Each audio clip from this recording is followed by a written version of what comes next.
1965 की ठिठुरी रात, दिल्ली के चौराहों पर खुले मुंह सोई भूख जो सड़कों की धूल में झूल रही थी। हवा में एक अजीब सी बेचैनी थी। नारे, पासा और टिकटी, इतना ही था हर भारतीय के पास। देश की आत्मा जैसे अपनी ही आवाज में दम तोड़ रही हो। युद्ध के घाव ताजा थे, गेहूं के टोटे में छुपी शर्म। दुनिया के सबसे पुराने खेत अब सिर्फ निराशा उगाते थे। लेकिन बदलाव अक्सर उसी जगह जन्म लेता है जहां उम्मीद सबसे कम होती है।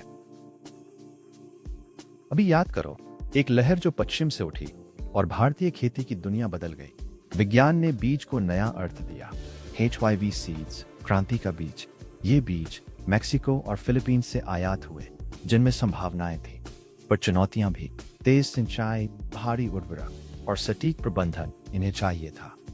हरित स्पर्श, सरकार ने कॉस्ट बेनिफिट रेशियो पर दांव लगाया और क्रांति को राष्ट्रीय मिशन बना दिया। उत्तर भारत की धरती पर कैमरा धीरे से रुकता है।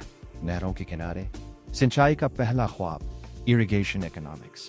हरियाली की नसें, पानी अब सिर्फ कृषि इनपुट नहीं, बल्कि जीवन का निर्णायक चरित्र बन गया।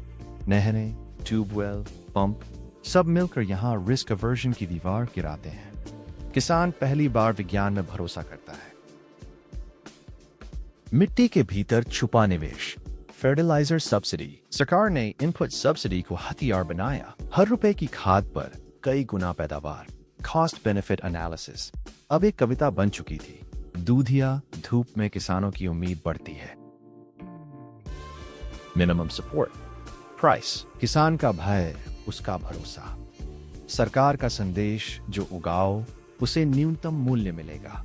प्राइस स्टेबिलिटी, मार्केटेड सरप्लस, ये शब्द अब आत्मा की खिलती हुई शाखें हैं।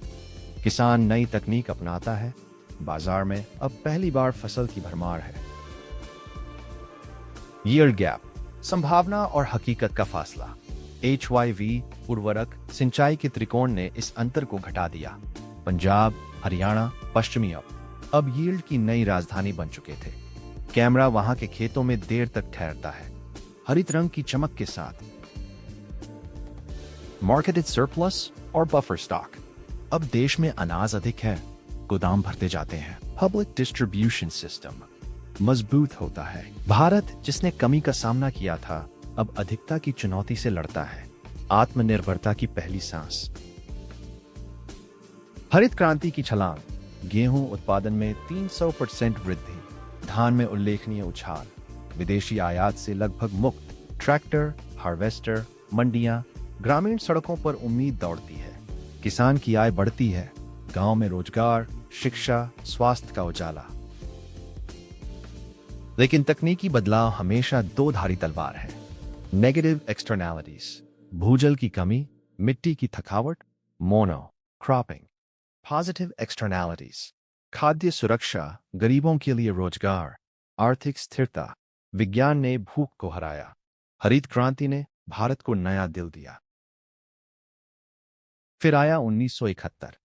अमेरिका ने PL 480 गेहूं रोक दिया, पर भारत स्थिर रहा, क्योंकि आत्मनिर्भरता अब उसके खून में बहती थी। फूड सिक्योरिटी अब खुद की आत्मा से निकलती थी।